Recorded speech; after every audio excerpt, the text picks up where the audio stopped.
નમસ્કાર સાહેબ. નમસ્કાર. આપ શ્રીનું નામ જણાવશો? હિન્દુભાઈ દયાભાઈ ડારવાલા, સુરત. હું નાના સમાજનો સભ્ય છું. સુરત યુવા નાના સમાજમાં સ્થાપનાકારી ટ્રસ્ટી છું. આપ પ્રગતિ વિદ્યા મંદિરમાં પણ? હું પ્રગતિ વિદ્યાલયમાં પણ સ્થાપનાકાળથી, સ્કૂલના સ્થાપનાકાળથી મુખ્ય ટ્રસ્ટી તરીકે કામ કરું છું. અને પ્રાથમિક શાળા, પૂર્વ પ્રાથમિક શાળાથી માધ્યમિક શાળા સુધી અમે વિદ્યાર્થીઓને શિક્ષણ આપીએ છીએ. એમાં વિવિધ સમાજના ધર્મના બાળકો ખૂબ એના સર્વાંગી વિકાસ માટે અમારા કમિટી સભ્યો સાથે અને પ્રગતિ પરિવારના શિક્ષકગણ સાથે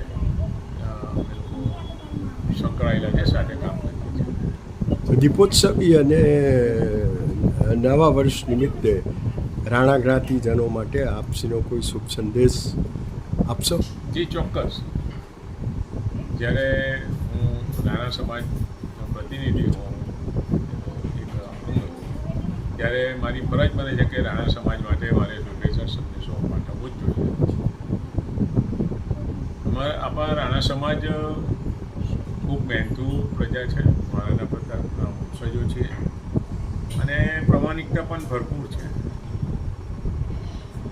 સુરત રાણા સમાજની વાત કરું તો યુવા રાણા સમાજ, સુરત રાણા સમાજ, મહિલા ફોરમ સમાજના ઉત્થાન માટે અનેકવિધ પ્રવૃત્તિઓ કરતી આવી છે.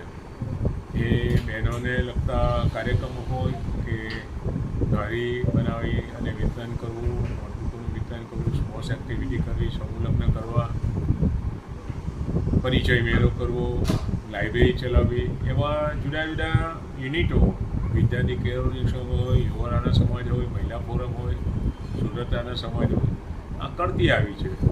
અને સમાજનું સંગઠન ખૂબ સારું છે.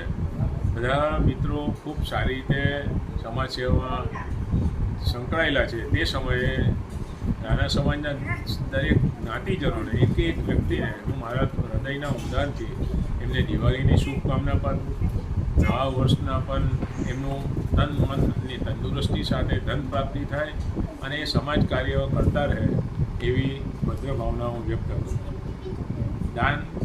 દાન કરી શકે એવું શુભ ધન પ્રાપ્ત થાવ, પણ સેવા માટે દોડીને જાઓ એવું શરીર બળ પ્રાપ્ત થાવ, દુનિયાના દુખ્યાના આંસુ લૂછી શકો એવી કરુણા મમતા પ્રાપ્ત થાવ, ઠેસ પહોંચાડનારને ક્ષમા આપી શકો એવી ઉદારતા પ્રાપ્ત થાવ, એક જ પડકે ઊંઘ આવે એવી મન શાંતિ પ્રાપ્ત થાવ, મોક્ષ મળે કે પ્રભુ સેવા એવી ભક્તિ પ્રાપ્ત થાવ, પ્રભુના આશીર્વાદ ઘરના દરેકે દરેક એવા દિવાળી અને નવા વર્ષની શુભકામના પાઠવું છું. ભારત માતા કી જય. જય માતૃ, જય રાણા. ધન્યવાદ ઇન્દુભાઈ, ખૂબ ખૂબ આભાર.